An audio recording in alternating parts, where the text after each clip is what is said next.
Siang Mbak nih, ya masih masih luar rasanya masih Eh, di dari piye? apa namanya dari jurnal-jurnal yang linkkan ke anunya Bu Ani ya. Kemarin Bu Ani kan menyarankan untuk apa cari tentang nutrisionomik ya, nutrigenomik. Iya, iya, Katanya ke iya. situ ya, ya. Eh, Ini saja yang iya, dicari yang diabetesnya. Jadi diabetes nanti itu iya. Pak Hamim itu dia apa kuwi jenenge biokimianya kuat itu. Jadi penyakit degeneratif ini apa itu dicari yang diabetesnya, nutrigenomik yang urusan dengan diabetes. Ini Pak Hamim mau neliti yang itu yang apa kedelai pada diabetes itu. Ya, ya. Tapi lebih ke pharmacovigilance-nya. Iya, iya. Ya, itu menarik itu. Menarik. Kalau misalnya tidak, nah begini ya, untuk teman, tapi ini yang mendengar hanya Pak Edi kok, yang lainnya tidak. Bisa mendengarkan semua dok. Oh iya. Jadi untuk apa? Untuk kita ini sebetulnya persiapan menyusun pra proposal untuk mendaftar S3. Ya, itu sebetulnya kuncinya itu. Artinya apa? Artinya ini pra proposal. Jadi tidak harus yang sempurna yang misalnya sampai 30 halaman, 20-30 halaman, ini secukupnya saja. Misalnya pun masih harus ditambah atau besok disempurnakan, itu masih ada waktu kira-kira 2 semester gitu kan. Jadi tidak usah ragu maksudnya ya udah itu ditulis, walaupun nanti selama perjalanan itu ada ditambah, ada dikurang, ada ditambah gitu. Yang paling penting adalah persiapan untuk mendaftar, itu saja. Untuk teman-teman yang lain juga demikian. Jadi misalnya tadi memilih apa tadi yang Mirna tadi itu, sekarang yang diyakini yang itu yang ditulis, karena itu nanti syarat untuk bisa apa diterimanya di program. Setelah itu bisa diganti, misalnya ternyata ada kepustakaan baru yang menolak hipotesis yang sudah disampaikan, itu bisa kita ganti. Nah, kalau dokter Edi ini, Ahmad Edi, wes nganu wae Mas, apa tetap yang itu tadi farmakovigilans, tetap karena jenengan kan bekerjanya di dan bidangnya ini bidang sekui, bidang yang farmakoepid sebagainya itu menarik. Terus nanti kalau yang tadi kalau kemarin kita diskusi tentang nutrigenomik, itu pikiran saya jumlah N-nya kemarin toh permasalahannya kan kita apa itu namanya mencari orang diabetes ya toh yang sedikit, sehingga nanti kalau misalnya ada yang ilmu yang lebih dalam, mestinya kan N-nya lebih sedikit ya Pak Amin ya. Ya, nah itu oleh karena itu bisa dibongkar itu, walaupun kita arahnya nanti ke pharmacovigilance gitu. Itu yang sebetulnya itu dicarinya di situ. Tapi kalau kita sudah menemukan apa penggunanya atau jumlah N-nya tertentu yang bisa kita capai, ya udah nggak masalah, nggak pakai nutrigenomik, tidak apa-apa. Itu sebetulnya yaitu tadi untuk supaya jumlah N-nya itu bisa kita batasi. Sementara yang nutrigenomik belum ketemu ya nggak masalah, ditulis itu saja.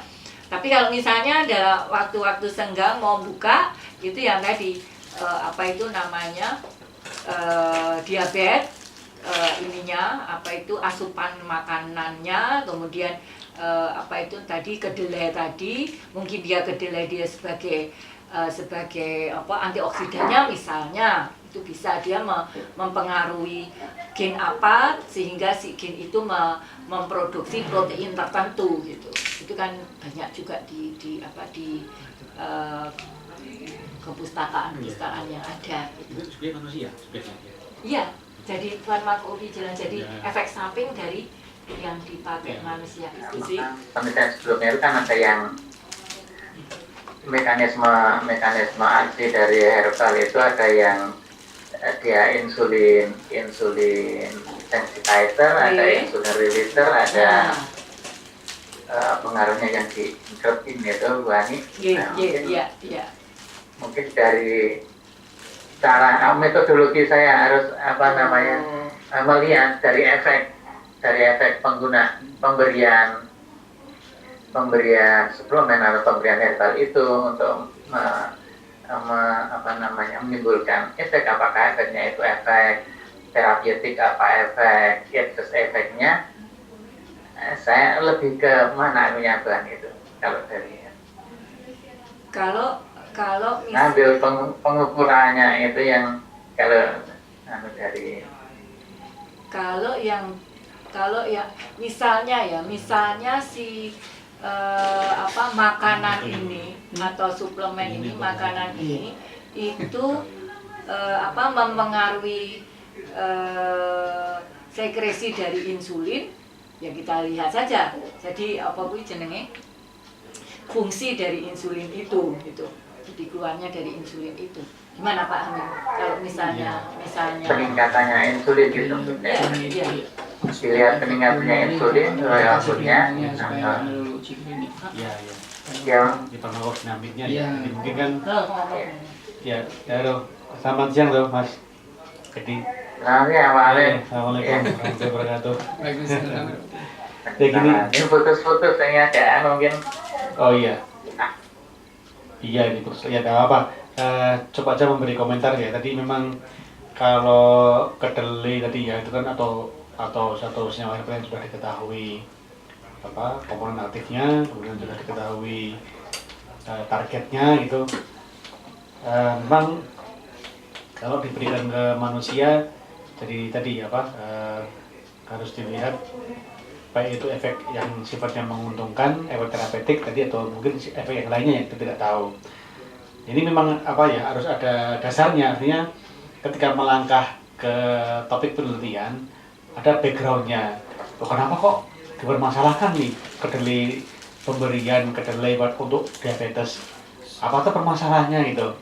Ya apakah memang ada hal-hal yang pernah ada laporan atau pernah ada apa gitu yang membuat kita perlu meneliti gitu. Itu saya terus terang belum melihat problemnya gitu. Define problemnya itu belum backgroundnya belum jelas gitu loh. Ini maunya apa gitu maunya. Jadi apakah dasar yang diambil sudah cukup kuat gitu. Sebab itu penting sekali. Jadi permasalahan atau problem yang kita define itu harus berdasarkan background atau latar belakang yang cukup kuat sebelum kita masuk ke situ. Ini dulu Mas Edi, ini dulu yang yang dikuatkan dulu.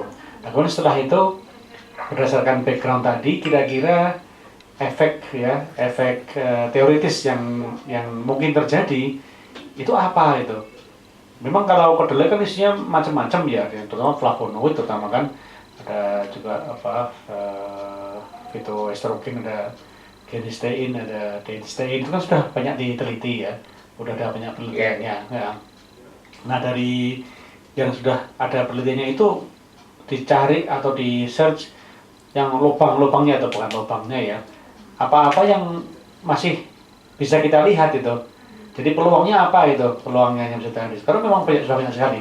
Jadi kalau tahu saya sih, kalau kedelai itu sudah banyak penelitiannya itu. Cuman tadi dilihat apa peluang itu. Misalnya tadi sudah disinggung mengenai down regulation, up regulation, misalnya ada fungsi HOMA, beta, HOMA, IR yang berubah di situ. Nah memang itu yang kita lihat, yang harus kita pertimbangkan juga efek-efek molekulernya. Jadi mengenai sekresi insulin, ya kita harus belajar juga sekresi insulin ini dia apa saja yang berperan di situ, apakah GLP-1-nya atau glucagon-like peptide-nya dan atau mungkin resistensinya, mungkin ya ada resistin atau senyawa yang lainnya. Dan yang kedua, kalau menganalisis itu di manusia kira-kira apakah visible gitu, karena kalau yang sekarang ini kita kerjakan yang beberapa penelitian yang mirip seperti ini tuh di binatang coba itu dilihat ekspresi protein yang berperan pada metabolisme karbohidrat dalam tubuh kita. Jadi misalnya ya kita melihat target obat itu misalnya di pipargama atau di PIBCK atau di mana itu ya. Nah itu beberapa senyawa herbal atau nutrien senyawa aktif dari makanan itu dianalisis efeknya pada ekspresi gen-gen tersebut gitu. Tapi kan tidak di manusia ya. Jadi di hewan itu. Ya, kalau di manusia kita terbatas hanya bisa mengambil dari plasma darah kan. Nah kalau plasma darah itu apa yang bisa kita analisis, itu tidak semuanya bisa. Jadi seperti RBP4, GLUT4, kemudian apalagi PIBCK tadi, GLB dan lain-lainnya itu kan di jaringan ya. Jadi kita tidak bisa melihat itu. Namun itu jadi ya di plasma ya. Jadi yang dianalisis adalah yang ada di dalam darah, jangan yang ada di jaringan. Gitu. Kira-kira itu aja sehingga nanti Mas Edi bisa milih kira-kira variabel farmakodinamik apa yang bisa dianalisis. Terus saya masih belum memberikan banyak ini ya, saran ya. Mungkin ya itu yang itu ya.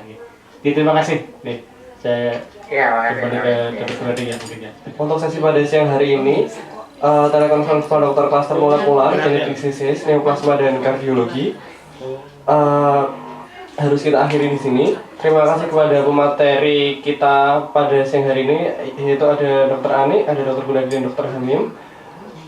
Kemudian untuk klaster yang lain bisa dilihat jadwalnya di websitenya S3 dan juga kemarin yang sudah saya kirim lewat email.